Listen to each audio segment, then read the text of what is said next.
இந்த கட்சியின் முன்னேற்றத்துக்காக எந்த ஒரு முன்னணி தலைவருக்காவது எம்பி சீட் கேட்டீங்களா? நீங்கள் உங்களுடைய தம்பிக்கு எம்பி சீட் கேட்டீங்க. அந்த எம்பி சீட்டு அதிமுகவில் கொடுக்கல, டிஎம்கேயில் கொடுத்துட்டாங்க. எம்பி சீட்டை நீங்கள் வாங்கிட்டீங்க. மேடம், உங்கள்கிட்ட நான் ஒரு கேள்வி கேட்குறேன், தயவுசெய்து தப்பாக நினைக்காதீங்க. உங்களுக்கான எம்பி சீட் தான் கிடச்சிச்சு இல்லையா? நீங்கள் எதிர்பார்த்தது எம்பி சீட் தானே, எம்எல்சி. அது கிடைச்ச பிறகு ஏன் 10 தொகுதியில் நிற்கிறீங்க? நீங்கள் 10 தொகுதியில் நிற்கிறதுக்கான காரணம், இப்போ ஒரு வேளை உதாரணத்துக்கு நான் சொல்கிறேன், இதே நீங்கள் பெருசாக எனக்கு வக்கீல் நோட்டீஸ் எதுவும் அனுப்பிச்சிடாதீங்க. நான் பணம் கட்டி உங்களுக்கு ஏதோ ஈடு செய்கிற அளவுக்கு நான் இங்கே தவறாக எதுவும் பேசல. இருந்தாலும் நீங்கள் நோட்டீஸ் எல்லாம் அனுப்புவீங்க. நிறையா யூடியூப்காரர்களெல்லாம் நோட்டீஸ் அனுப்பிச்சிட்டு உங்களை பற்றி பேசுறதுக்கு பயப்படுறாங்க எல்லாம். ஒரு கட்சினா விமர்சனத்துக்குள்ளாகவும் அவங்க கேட்குற கேள்விக்கு பதில் சொல்லணும். அவங்க தனிப்பட்ட முறையில் கேள்வி கேட்கல, நியாயமான முறையில் தான் கேள்வி கேட்குறாங்க. தவறான முறையில் நான் கேள்வி கேட்டால் கூட நீங்கள் எனக்கும் நோட்டீஸ் அனுப்பலாம். அதை பற்றி ஒன்றும் பிரச்சனை கிடையாது.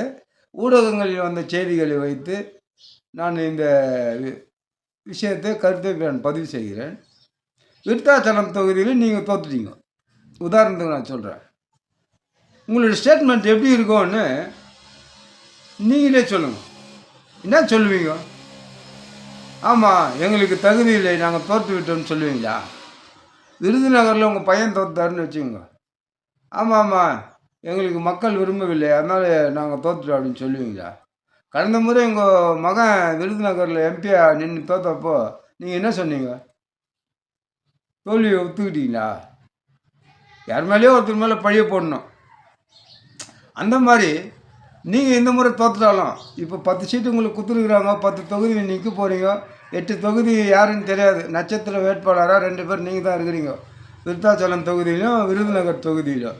நீங்கள் நினைக்கிறீங்க விருத்தாச்சலம் தொகுதியில் அன்புமணி ராமதாஸ் அவர்களும் ஷீட் போட்டுக்கிறாரு, ஐயா ராமதாஸ் அவர்களும் ஷீட் போட்டுக்கிறாங்க.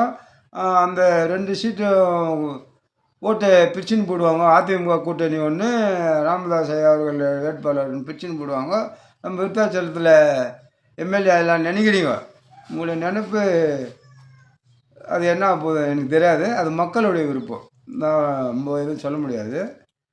ஒருவேளை தோல்வியை ஒப்புக்கொள்ளாமல் நீங்கள் திமுக கூட்டணியை விட்டு வெளியேறினால், திமுகவால் கிடைத்த மேலவை உறுப்பினர் எங்களுக்கு தேவையில்லைன்னு அந்த மேலவை உறுப்பினரை நீங்கள் ராஜினாமா செய்வீங்களா?